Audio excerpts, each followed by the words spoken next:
Hi friends, welcome to Karanya's kitchen. Karanya's కిచెన్లో ఈరోజు వీడియోలో చికెన్ దమ్ బిర్యానీని పర్ఫెక్ట్గా ఎలా తయారు చేసుకోవచ్చో చూపించబోతున్నాను. చాలా టేస్టీగా ఉంటుంది. ఒకసారి ఈ విధంగా చికెన్ దమ్ బిర్యానీ ఇంట్లో ట్రై చేసి చూడండి, మీ అందరికీ కూడా తప్పకుండా నచ్చుతుంది. దీన్ని ఎలా తయారు చేసుకోవచ్చో వీడియోలోకి వెళ్ళి చూసేయండి.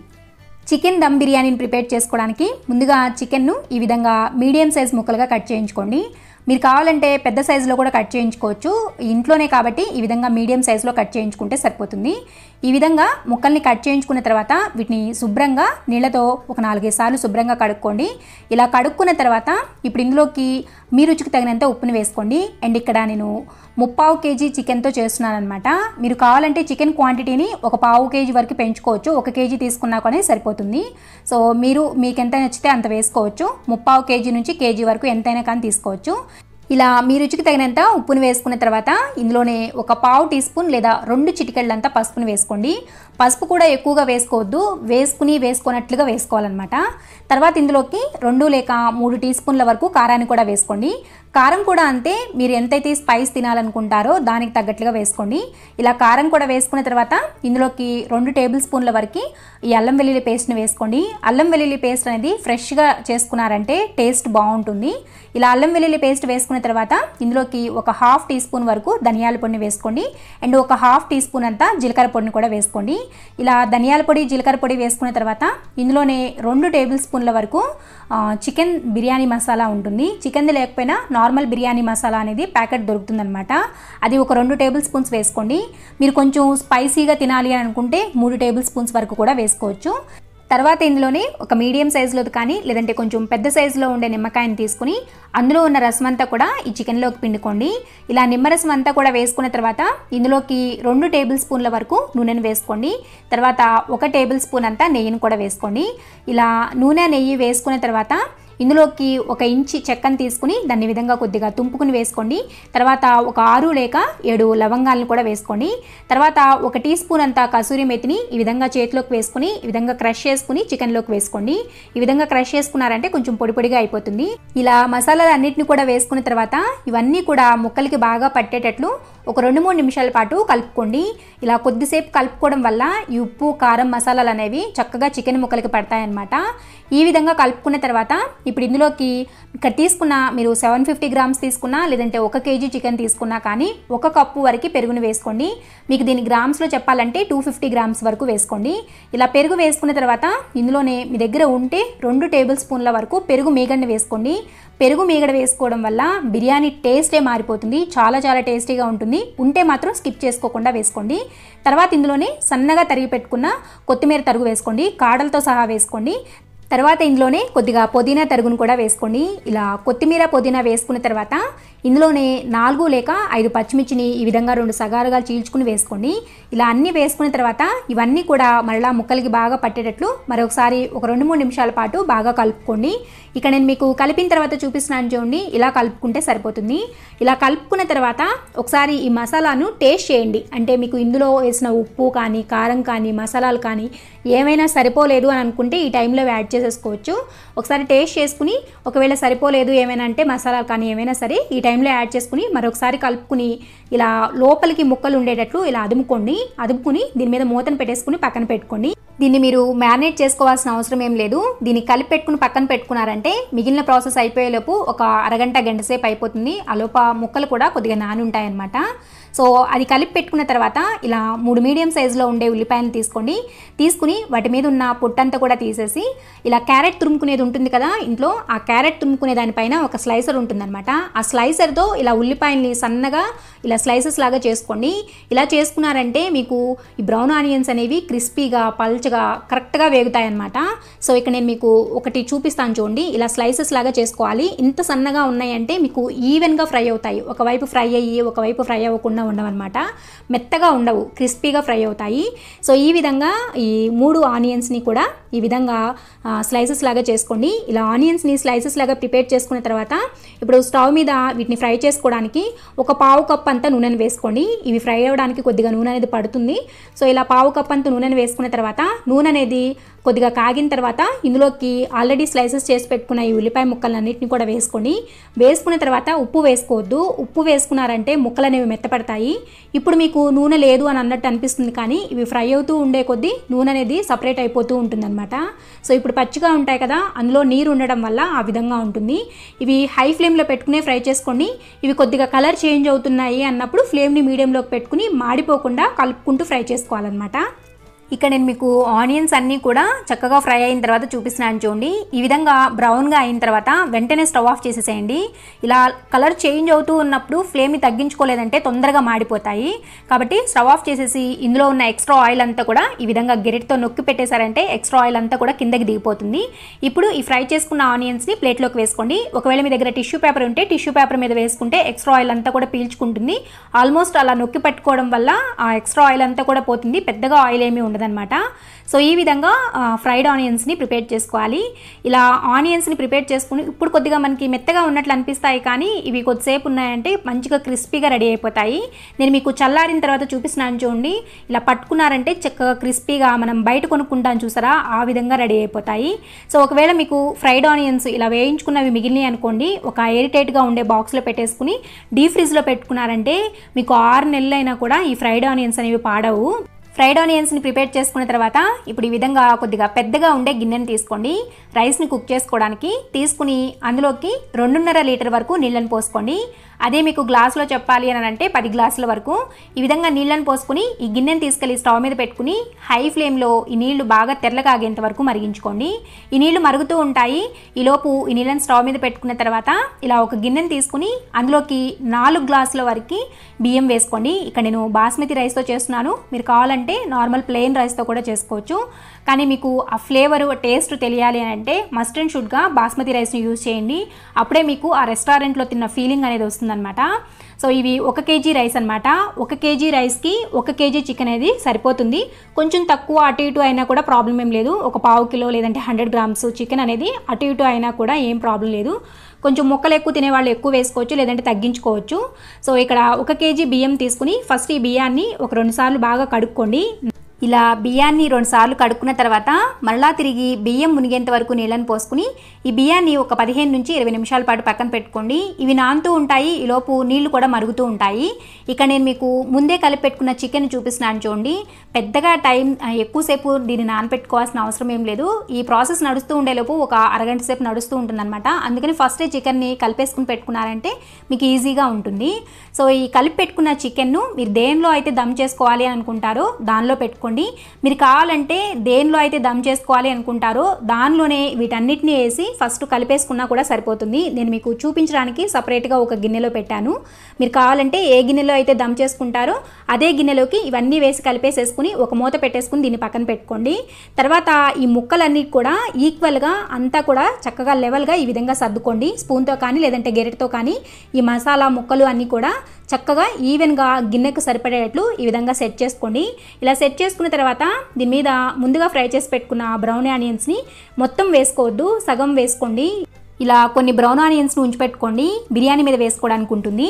ఇలా ఆనియన్స్ని వేసుకున్న తర్వాత ముందుగా ఈ ఆనియన్స్ని ఫ్రై చేసుకున్న నూనె ఉంది కదా, ఆ నూనెని వేస్ట్ చేయకుండా ఈ విధంగా చికెన్ మీద వేసుకోండి. చికెన్ కూడా చక్కగా జ్యూసీగా ఉంటుంది. ఎక్కువ నూనె వేసుకుని ఆనియన్స్ని ఫ్రై చేసుకోవద్దు, జస్ట్ కొద్దిగా వేసుకుని వాటిని ఫ్రై చేసుకోండి. ఇలా వేసుకున్న తర్వాత మీరు కావాలంటే మరలా ఈ ముక్కలకి కలిసేటట్లు కలుపుకోవచ్చు. నేనైతే కలపడం లేదు, అలా పెట్టేస్తున్నాను. ఈ విధంగా సెట్ చేసుకున్న తర్వాత దీని మీద మూతను పెట్టేసుకుని దీన్ని పక్కన పెట్టుకోండి. తర్వాత మనకి నీళ్ళు అనేవి ఈ విధంగా మరుగుతూ ఉన్నాయి. మనం రైస్ పెట్టుకున్నాం కదా నీళ్ళు, ఆ నీళ్ళు అనేది ఈ విధంగా బాగా మరుగుతూ ఉన్నప్పుడు ఇందులోకి ఒక 2 లేదా 3 ఇంచుల చెక్కను తీసుకుని వేసుకోండి. అండ్ 2 యాలకులను వేసుకోండి. ఒక 6 లేక 7 లవంగాలను కూడా వేసుకోండి. తర్వాత ఇందులోనే 2 జాపత్రి, 2 లేదా 3 స్టార్ అనాస, ఒక 2 మరాఠీ మొగ్గ, 2 లేదా 3 బిర్యానీ ఆకులను వేసుకోండి. ఇలా మీ ఇంట్లో మసాలా దినుసులు ఈ బిర్యానీకి వేసుకునే మసాలా ఐటమ్స్ ఏ ఉంటే వాటన్నిటిని కూడా వేసుకోండి. తర్వాత 1 టేబుల్ స్పూన్ అంతా షాజీరాని వేసుకోండి. షాజీరాని మాత్రం మస్ట్ అండ్ షుడ్గా వేసుకోండి. షాజీరా వేసుకుంటేనే ఆ బిర్యానీ టేస్ట్ అనేది బాగుంటుంది. తర్వాత ఇందులోకి మీ రుచికి తగినంత ఉప్పుని వేసుకోండి. ఉప్పు కూడా అంతే, మీరు అన్నీ వేసినా అందులో ఉప్పు కరెక్ట్గా లేదు అని అంటే బిర్యానీ అంతా కూడా చప్పచప్పగా ఉంటుంది. తర్వాత ఇందులోకి ఒక 1/2 టేబుల్ స్పూన్ అంతా అల్లం వెల్లుల్లి పేస్ట్ని వేసుకోండి. తర్వాత ఈ అన్నం అనేది మెతుకు అనేది ఒకదానికొకటి అంటుకోకుండా 1 టేబుల్ స్పూన్ అంతా నూనెను వేసుకోండి. ఇలా నూనె వేసుకోవడం వల్ల మెతుకు అనేది ఒకదానికొకటి అంటుకోకుండా ఉంటుంది.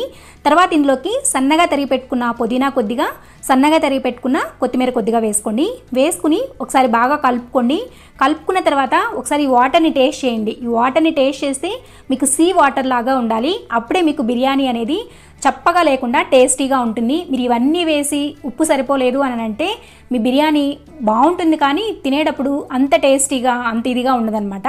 కాబట్టి కంపల్సరీగా సాల్ట్ని చెక్ చేసుకోండి. ఇలా సాల్ట్ చెక్ చేసుకున్న తర్వాత నీళ్ళు అనేవి ఈ విధంగా బాగా తెల్ల కాగుతూ ఉన్నప్పుడు ఆల్రెడీ నానబెట్టుకున్న బియ్యంలో ఉన్న ఎక్స్ట్రా నీళ్ళన్నీ కూడా వంపేసుకోండి. వంపుకుని ఆ బియ్యాన్ని ఈ విధంగా మరుగుతున్న నీళ్ళలోకి వేసుకోండి. ఇలా మొత్తం బియ్యం వేసుకున్న తర్వాత ఒక్కసారి మాత్రమే గరిటెతో కలుపుకోండి. ఎక్కువగా కలిపేశారంటే బియ్యం అనేది విరిగిపోతుంది, రైస్ అనేది పొడవుగా రాదనమాట, మధ్యలోకి కట్ అయిపోతుంది. కాబట్టి ఒకసారి కలుపుకుని ఒక 5 నిమిషాల పాటు టైం పడుతుంది ఇవి ఉడకడానికి. ఈలోపు ఈ విధంగా ఒక గిన్నెలోకి 2 చిటికెళ్ళంతా కుంకుమ పువ్వును వేసుకుని ఈ వేడి నీళ్ళు, ఈ మరుగుతున్న ఎసరు నీళ్ళు ఉన్నాయి కదా, ఆ నీళ్లను 1 టేబుల్ స్పూన్ అని పోసుకోండి. ఇలా పోసుకున్నారంటే ఆ వేడి నీళ్ళలో కుంకుమ పువ్వు అనేది చక్కగా కరిగి మంచి రంగు వస్తుందన్నమాట. మీరు ఒకవేళ మీ దగ్గర కుంకుమ పువ్వు లేకపోతే దాని ప్లేస్లో ఫుడ్ కలర్ని కూడా వాడుకోవచ్చు. ఒక 2 చిటికెళ్ళంత ఫుడ్ కలర్ వేసుకుంటే సరిపోతుంది. కుంకుమ పువ్వును కలుపుకున్న తర్వాత ఈ రైస్లోకి ఒక అరచెక్క అంతా నిమ్మరసంని వేసుకోండి. ఇలా కొద్దిగా నిమ్మరసం వేసుకోవడం వల్ల రైస్ అనేది తెల్లగా కనపడుతుంది. వేసుకుని ఒకసారి కలుపుకోండి. కలుపుకున్న తర్వాత ఇక్కడ నేను మీకు రైస్ అనేది 50% ఉడికిన తర్వాత చూపిస్తున్నాను. 50% అనేది ఎలా తెలుసుకోవాలి అని అంటే ఒక గింజ తీసుకుని నోట్లో వేసుకున్నారంటే మీకు తెలిసిపోతుంది. అన్నం ఉడుకుతున్నప్పుడు మనకి ఎంత శాతం ఉడికింది ఏంటి అనేది తెలిసిపోతుంది కదా, ఆ విధంగా ఉడికించుకోవాలి. ఇలా ఉడికించుకున్న ఈ రైస్ని ఈ విధంగా జాలిగరెట్తో ఇలా తీసుకుని ఒక 20 సెకండ్ల పాటు ఉన్నారంటే అందులో ఉన్న ఎక్కువ నీళ్ళు అనేవి పోతాయన్నమాట. ఇలా జస్ట్ దారలాగా పడుతూ ఉంటుంది. అలా దారలాగా పడుతూ ఉన్నప్పుడు ఇప్పుడు ఆల్రెడీ మ్యారినేట్ చేసి పెట్టుకున్న చికెన్ ఉంది కదా, ఆ చికెన్ మీద ఒకే చోట వేయకుండా ఇలా స్ప్రెడ్ చేస్తున్నట్లుగా వేసుకోండి. ఇలా స్ప్రెడ్ చేసుకున్నట్లుగా వేసుకున్నారంటే అన్నం అనేది విడివిడిగా పడుతుంది అండ్ మీకు ముద్దలాగా అవ్వదనమాట. అండ్ నీళ్ళు చూసారు కదా, నేను తీసేటప్పుడు ఎంత సేపు ఉంచి తీసాను అనేది అలా చూసుకుని నీళ్ళను కూడా పోసుకోండి. ఎక్కువ నీళ్ళు పోసుకున్నా కూడా కింద చికెన్ అన్నం కూడా స్మాష్ లాగా అయిపోతుంది అనమాట, నీళ్ళు ఎక్కువ పడిపోయి. ఇక్కడ నేను మీకు ఎడిట్ చేయకోకుండా చూపిస్తున్నాను. ఫస్ట్ ట్రిప్ అలా వేసుకున్న తర్వాత ఈ అన్నాన్ని ఒక 60% సేపు ఉడికించుకోవాలి. అంటే మరొక 2 నిమిషాల పాటు ఉడికించుకోవాలి. ఇలా ఒక్కొక్క గింజ తీసుకుని నోట్లో వేసుకుంటూ 2 నిమిషాల పాటు ఉడికించుకుని కలుపుకుంటూ ఉండండి. మధ్యలో కలుపుకుంటూ చెక్ చేసుకుంటూ ఉండండి రైస్ అనేది. సో ఈ విధంగా రెండోసారి తీసుకున్న స్ట్రైనర్లోంచి తీసుకున్న దాన్ని ఇక్కడ నేను మీకు ఆ నీళ్ళు అనేవి ఎంతసేపు ఉంది చూస్తున్నారా, ఆ దార అనేది అలా లైట్గా పడుతూ ఉండాలన్నమాట. అలా పడుతూ ఉన్నప్పుడు ఈ విధంగా రైస్ని బిర్యానీ దాని మీద వేసుకోవడమే, చికెన్ దాని మీద ఇలా స్ప్రెడ్ చేస్తున్నట్లుగా వేసుకోండి. అలా వేసుకోవడం వల్ల అన్నం మెతుకు అనేది విడివిడిగా ఉంటుంది, ముద్దలాగా అవ్వకుండా ఉంటుంది. సో ఈ విధంగా చెక్ చేసుకుంటూ మళ్ళీ 3rd టైం వేసుకునేటప్పుడు మరికొద్దిసేపు ఉడికించుకుని అప్పుడు ఈ విధంగా గెరెట్తో తీసుకుని ఇలా ఎక్స్ట్రా ఉన్న నీళ్ళన్నీ కూడా తీసుకోండి. ఉండే కొద్దీ మీకు నీళ్ళ క్వాంటిటీ అనేది తగ్గుతూ ఉండాలి. మీరు ఏ గెరిట్లోకి అయితే తీసుకుంటారో ఆ గెరిట్లో ఉన్న ఎక్స్ట్రా నీళ్ళన్నీ కూడా పోయిన తర్వాత తగ్గించుకుంటూ పోసుకోవాలి. ఫస్ట్లో ఎక్కువ పోసుకోవాలి, ఆ తర్వాత నుంచి తగ్గించుకుంటూ పోసుకోవాలి. అదొక్కటి చూసుకున్నారంటే మీకు బిర్యానీ చివడం కానీ లేదనంటే అసలు ఉడకకపోవడం అనేది జరగదనమాట. కొద్దిగా గింజ నోట్లో వేసుకుని చూసుకుంటూ ఈ విధంగా స్ప్రెడ్ చేసుకోండి. ఇక నేను ఎడిట్ చేయకోకుండా పెడుతున్నాను, ఎందుకనంటే మీకు ఆ రైస్లో నుంచి నీళ్లు తీసేటప్పుడు ఎంత శాతం తీస్తున్నాను, ఎంత ఉంటుంది అనేది మీకు తెలియాలి కదా, అందుకోసం నేను ఎడిట్ చేయకోకుండా ఈ విధంగా పెడుతున్నాను. కొంచెం లెంతీగా ఉంటుంది వీడియో. చూసారు కదా, 4th టైం తీస్తున్నప్పుడు వేరొక గెరెట్లోకి వేసుకుని అందులో ఉన్న ఆల్మోస్ట్ నీళ్ళన్నీ కూడా పోయిన తర్వాత ఈ రైస్ అనేది ఆల్మోస్ట్ 90% ఉడికిపోయిన రైస్ అనమాట. ఆ రైస్ని పైన వేసుకోవాలి. కింద 50%, ఆ తర్వాత లేయర్ వచ్చేసరికి 60%, ఆ తర్వాత 70%. అలా మనం దాన్ని ఉడికే కొద్దీ నీళ్ళని తగ్గించుకుంటూ ఉండాలి. కింద మాత్రం నీళ్లు కొద్దిగా జాలిగ్రేట్తో తీసేటప్పుడే దాంతోనే కొద్దిగా నీళ్ళు ఎక్కువ వేసుకునేటట్టు చూసుకోండి. ఇక్కడ నేను మీకు చూపిస్తున్నాను చూడండి, ఇలా లాస్ట్కి వచ్చేసరికి మొత్తం ఎక్స్ట్రా నీళ్ళు అనేవి ఉండకూడదు అనమాట అందులో. ఆ విధంగా ఆల్మోస్ట్ ఉడికిపోయినట్లే 95% ఆ రైస్ని పైన వేసుకోవాలి. ఈ విధంగా ఒక గరిటలోకి వేసుకున్నారంటే మీరు అలా పోస్తూ ఉండే కొద్దీ ఆ నీళ్ళు అనేవి కిందకి పోతూ ఉంటాయన్నమాట. ఈ విధంగా నీళ్ళేమీ లేకుండా వేసుకోండి పైన వేసుకున్న రైసు, ఎందుకంటే ఆల్మోస్ట్ ఉడికిపోయి ఉంటుంది కదా, కాబట్టి పెద్దగా నీళ్ళు అవసరం పడదు. ఆ కింద ఉన్న రైస్కి చికెన్లో నుంచి వస్తుంది అండ్ మనం రైస్ తీసుకునేటప్పుడు కొద్దిగా నీళ్ళు ఉంటాయి కదా, అవి రెండు కూడా చక్కగా ఈవెన్గా కుక్ అవుతాయి. ఇక్కడ నేను మీకు లాస్ట్లో రైస్ అంతా కూడా అంటే పైన వేసుకునే లేయర్ చూపిస్తున్నాను చూడండి. ఇలా పట్టుకుంటే మెత్తగా ఉండాలి, నోట్లో వేసుకుంటే మనం అన్నం తింటున్నట్టుగా అనిపించాలన్నమాట, అలా ఉండాలి. సో ఇప్పుడు ఈ రైస్లో ఉన్న ఎక్స్ట్రా నీళ్ళన్నీ కూడా చూసారా, నీళ్ళు అనేవే లేవు లాస్ట్లో వేసిన లేయర్కి. సో ఆ విధంగా ఈ రైస్ అంతా కూడా గిన్నెలోకి వేసుకోవాలి. ఈ విధంగా వేసుకున్న తర్వాత ఒక గరిటెని తీసుకుని ఈ రైస్ని ఈవెన్గా స్ప్రెడ్ చేసుకోండి. చూసారా ఎంత పొడి పొడిగా ఉడికిందో అన్నం కూడా. సో ఈ విధంగా స్ప్రెడ్ చేసుకోండి. ఇలా సదరంగా చేసుకున్న తర్వాత దీని మీద ముందుగా ఫ్రై చేసి పెట్టుకున్న ఫ్రైడ్ ఆనియన్స్ని వేసుకోండి. ఇలా ఫ్రైడ్ ఆనియన్స్ అన్నిటిని కూడా వేసుకున్న తర్వాత ముందుగా నీళ్ళలో నానపెట్టుకున్న కుంకుమ పువ్వును కూడా వేసుకోండి. మీరు కావాలంటే కుంకుమ పువ్వుని వేడి పాలల్లో కూడా నానపెట్టుకోవచ్చు. తర్వాత ఈ కుంకుమ పువ్వు గిన్నెలోనే కొద్దిగా నీళ్ళని పోసుకున్నారంటే ఆ కలర్ కూడా పోకుండా ఈ విధంగా చుట్టూ ఈ విధంగా పోసేసుకోండి.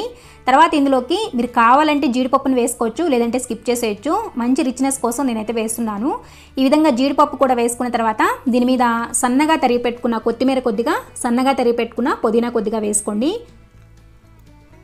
ఇలా అన్నీ వేసుకున్న తర్వాత దీని మీదే 1 టేబుల్ స్పూన్ లేదా 2 టేబుల్ స్పూన్ అంతా నెయ్యిని వేసుకోండి. ఇంకా నెయ్యి అనేది మీ ఇష్టం, మీరు కొద్దిగా ఎక్కువ ఇష్టపడే వాళ్ళైతే ఎక్కువ వేసుకోవచ్చు. బిర్యానీకి కొద్దిగా ఎక్కువ ఉంటేనే బాగుంటుంది చెప్పాలంటే. ఇక్కడ నేను 1 టేబుల్ స్పూన్ వరకే వేసాను, మీరు 2 నుంచి 3 టేబుల్ స్పూన్స్ వరకు వేసుకోవచ్చు.